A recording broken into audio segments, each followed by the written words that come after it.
G'day Fools, I'm Scott Phillips, the Motley Fool's Chief Investment Officer here in Australia, and welcome back to the next episode in our rebooted series called Motley Fool Stocks in Focus. Now, maybe you're watching this on YouTube. If you are, thank you, and apologies for having to look at me. Maybe you're lucky enough to be able to listen to it on the Motley Fool Money podcast feed, in which case you don't have to look at my ugly mug. You do have to hear me speak though. So either way, thank you for spending the time, because the key point here is not actually about me. It's about my guests, and in this case, Motley Fool analyst and portfolio manager Chris Copley. Chris, g'day. G'day Scott, how's it going? Mate, very, very well, thank you. I will say, by the way, before we kick off, this is general advice only. We don't give personal advice. We can't tell you what you personally should do. Whether you're watching or listening to this, you need to make that decision. Chris will share with you some thoughts about an investment, but what you do with that information is up to you. We can only give general advice. Secondly, this is a point in time. We're doing this, we're recording this about the middle of April, give or take. April 2025, by the way. The internet's forever, so if you're looking at this years later, April 2025 was when we recorded it, and they reflect the circumstances and Chris's views at the time of recording. They can change, sometimes a lot, sometimes a little, sometimes not at all. But just please be mindful. We're not going to provide ongoing guidance as a matter of course on these videos. Occasionally we'll cover the same company, but what we're really saying is we're trying to give you some information here, and you can do what you want with that information. Hopefully you know that by now, but just worth putting that out front before we get on with it. Last thing for me before I go to Chris, who's frankly much more interesting to listen to than me. Please do us a favour. If you're watching this on YouTube, please like the video, please hit the subscribe button, and if you want more from us, we're going to release at least 2 videos a week. That's the plan for the foreseeable future, up to 4 some weeks. So hit the subscribe button so you subscribe to the channel, and then the notification bell, the little alerts bell. That means that YouTube will send you a push notification, say, hey, the Motley Fool's put out a new video, come and check this out. If you're listening to it on the podcast feed, please do the same thing. If you subscribe to the podcast feed, you'll get not only these audios, or I was going to say videos then, these audio recordings once a week, but also the rest of the Motley Fool Money feed. And again, by subscribing, it'll download automatically to your preferred device using your podcast app. So that's it. That's the ads out of the way. Mate, far more interesting is the investment you've brought to us. Now, this series is called Stocks in Focus, and it's particularly appropriate because you're not bringing us one stock, you're bringing us stocks in the form of an exchange-traded fund. Mate, tell us what it is, tell us the code, and tell us how it's made up. Yeah, so it's the iShares S&P 500 ETF, so the ticker code is IVV, and so essentially, yeah, so it's an ETF, and first of all, it's great to see that over recent years, ETFs have become, far better recognised, far better understood by many individual, investors, and it is a fantastic way for people to invest and get exposure to equity markets. So for those of you who already know all of this about ETFs, which I'm sure is many of you, bear with us for a few brief definitions first. But essentially, so an ETF, it's an exchange-traded fund. Essentially, it's an offering which allows investors to hold a number of different investments, all neatly wrapped within one fund, which you can purchase on the ASX. So in this particular case, the iShares S&P 500 ETF is what you call an index fund. So instead of the fund investments being selected by a fund manager who makes, their own active investment decisions on, well, I include this or not include this particular stock in a particular fund. And an index ETF doesn't have a fund manager who makes active decisions. Instead, they simply just track the investments of a specific index, which in this case is the S&P 500 index, which tracks the performance of the largest 500 companies essentially on US stock exchanges. So a few things about the iShares S&P 500 ETF. One is that it has a very low management fee of around 0.04% per annum. And its largest positions are companies which, pretty much all of us know and use all the time. So companies like Apple, Amazon, Microsoft, Alphabet, which owns Google and YouTube, Meta, which owns Facebook and Instagram, Tesla, Warren Buffett's Berkshire Hathaway, Visa, MasterCard, the list goes on. But let's just say it holds many of the world's arguably best businesses, and because so many of them are sitting within US markets, and this ETF allows you to invest in all of these businesses at once with a single trade. And that trade on the ASX too, which is important, right? So yes, it's impacted by currency. You don't have to change currencies. You don't have to open an international brokerage account. You don't have to be up at midnight trying to place your trades during the day. You can buy and sell this on the ASX the way you would an individual share, your share of company stock. But in this case, you're getting that fund, that index fund, as you say. By the way, I know you said this, Matt, but I'll just outline it for our viewers and listeners.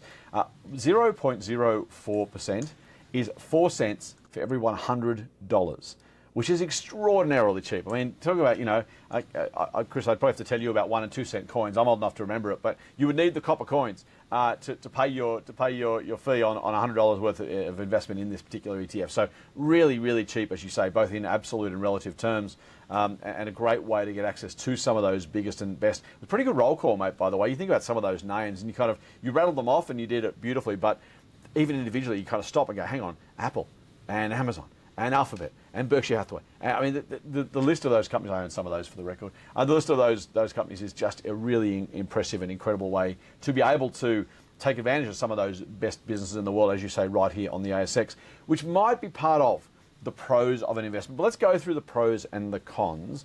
An S&P 500 ETF, what are some of the pros? What are some of the reasons that some of our viewers and listeners might think, you know what, I like those things. Those are the reasons I might want to invest in this particular ETF. Yeah, absolutely. And I'll just echo, I guess, the two that you touched on very quickly. They're incredible businesses listed on the US stock exchange. So why wouldn't you want exposure to them? That's certainly one point. Yep. Simplicity, you mentioned it before, and I guess I'll just add as well, like you don't need a W8 Ben form to invest overseas. And for those of you who haven't invested in individual stocks in the US or outside Australia, this is a form that you need to fill out if you aren't a US taxpayer to invest in US shares. And it's not an overly complicated form, but it's something which does provide a bit of a barrier for some investors who are looking at investing in US listed companies. So, you can do this all on the ASX. Simplicity, it's great. So, that's certainly another benefit. Arguably the most important consideration, though, is diversification. So, you get exposure to lots of investments all in one product, obviously, but beyond that, in investing in ETFs, which give you an exposure outside of Australia, which this ETF does, I think can also be very important for many investors because, after all, you have your job here, you have your home here. Do you want to have 100% of your investments here as well? I think that's definitely a question worth considering. Some other points around diversification is even though the S&P 500 is an index of US listed investments, it very much adds a bit of a global exposure as well. So, in fact, I think it's somewhere around 30% or so of total revenues from companies in the S&P 500 actually comes from outside of the US. So, another little layer of diversification there as well, which is great.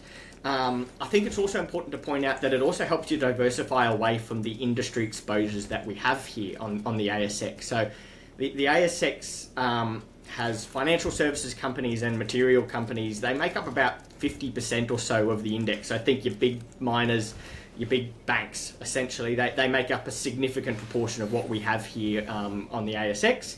The S&P 500, on the other hand, technology companies are by far and away its largest industry type exposure at around 30 or so percent. And, many of these companies, which we mentioned before, have attractive growth prospects, very strong competitive positions and, long growth runways. So there's certainly, some attractive businesses at the higher end of the index as well.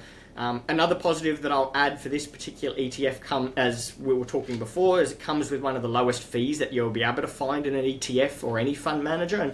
And this is certainly a benefit of investing in index-focused ETFs as well, as opposed to actively managed ones, for example, because it requires less resources to manage, and therefore costs can often be lower, and it means that fees, aren't eating into as much of your returns over time, which is very important when you invest in ETFs.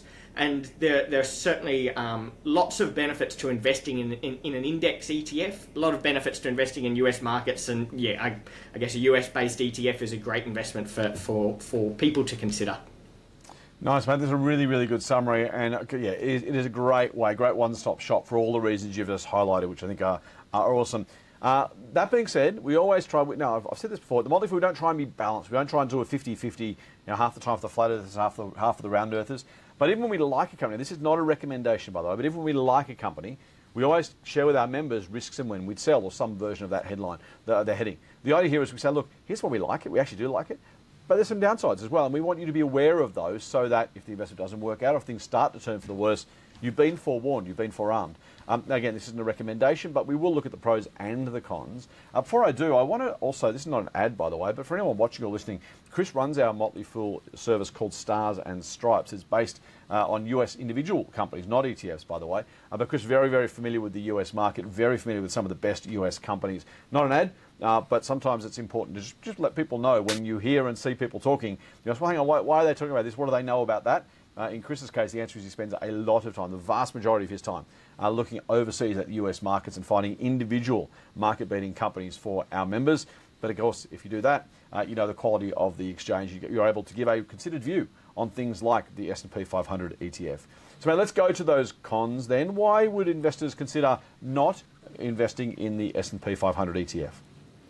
Yeah, so I guess the first negative is this is an unhedged ETF. So it essentially means that that a decrease in the value of the US dollar relative to the Australian dollar will impact negatively on returns. I'll probably start this by saying I'm no currency trader, so take from this what you will. But I will say that the US dollar to Australian dollar exchange rate is sitting at historically quite low levels. Purchasing power parity as well, which suggests that goods in one country should have the same price as the same good in another country, adjusting for the exchange rate, also suggests that the US dollar is overvalued as well at the moment. So, you know, if the exchange rate does mean revert over time, then currency will cause some headwinds for overall returns in an Australian dollar perspective. So that's certainly something to consider. There are actually hedged ETF options which you can purchase, but the downside to that is it does cost money to hedge. So that does eat into your returns as well. On the downside, another downside for investors is that the S&P 500 pays out a smaller dividend than the ASX on average. So for Australians as well, you know, we get the benefit of franking credits on dividends too, which you don't receive on US dividends. So, you know, for investors who are looking for income, you will get less of it here. Another risk that I'll mention at the moment is valuation. So even after the decline in the market over the last couple of months or so, the forward price to earnings ratio of the S&P 500 is still sitting at a level which is, you know, just about higher than any time between the dot-com bubble and the COVID outbreak. So, you know, even with a little bit of uncertainty right now around tariffs and, you know, its potential impact on the US economy, there are still some reasonable growth expectations priced into many of the major companies within the S&P 500 ETF. So, you know, this doesn't at all mean that it's not an attractive investment right now, but I guess to set the expectations a bit, I think there are certainly risks that the return over the next 5 to 10 years may not be quite as good as what we've seen over the last 5 to 10 years or so. In fact, it was Warren Buffett that said stocks cannot forever outperform their underlying businesses. So, you know, in other words, the last 10 years or so, we've gotten 2 bites of the cookie. We've got the big bite, which is always, you know, the underlying growth of our investments. And then we've got a second smaller bite, which comes from investors being willing to pay a little bit more for the investment. But on average and over time, you're likely just to get that one big bite. So yeah, that's another, I guess, risk for investors to consider at the current time as well. Nice, Matt. That's a really, really good summary. And of course, some of these things can go both ways. Valuation can go up, the currency can go down, but it is something to be mindful of. You're not dealing with the foreign exchange yourself. You're not exchanging your Australian dollars for US dollars, but you are using your Australian dollars to buy US dollar assets at the prevailing price. So that changes as well. Then you've got the overlaying kind of, as you said, the business fundamentals. So there's a bit to think about. Also, on the pro side, though, as we said, some really significant opportunities there. Mate, I will ask you to kind of not give us a formal recommendation. We don't do that in this space at Stocks in Focus. What we do though is ask our team, you know, what do you reckon the odds are of market outperformance from here? Now, when I ask that question, for those who are new to this series, the Motley Fool, we are long-term investors. Our time horizons are usually 5 years plus, for some of us even longer than that. So we're not saying we're not asking for the next 3 months or 6 months or 12 months or 2 years or 3 years. We're really saying if you're going to put your money down and invest, which by definition should mean long-term investing, we want to try and get a return that beats the market, right? In most cases, some people want to invest for income, other things, as Chris has already mentioned. But mate, given all those things we've talked about, the pros and the cons, the circumstances surrounding this ETF, the benefits of them, what do you reckon the odds are of the S&P 500 ETF by iShares, sorry. IVV is the code for those who are wanting a reminder. What do you reckon the chances are of that beating the market from here over that long term? Yeah, so as you mentioned, it could go either way, of course, but I guess there's a chance that currency could make it a bit harder to outperform. I think the higher multiple might make it also a little bit hard to outperform than it has in the past. I mean, if you look at the last 5 to 10 years, the S&P 500 index has beaten the ASX by quite a considerable margin. What I will say though is I believe that the major positions within the S&P 500 will continue to grow at a more compelling rate than the major positions on the ASX, just due to the nature of the companies and the industries that they operate in.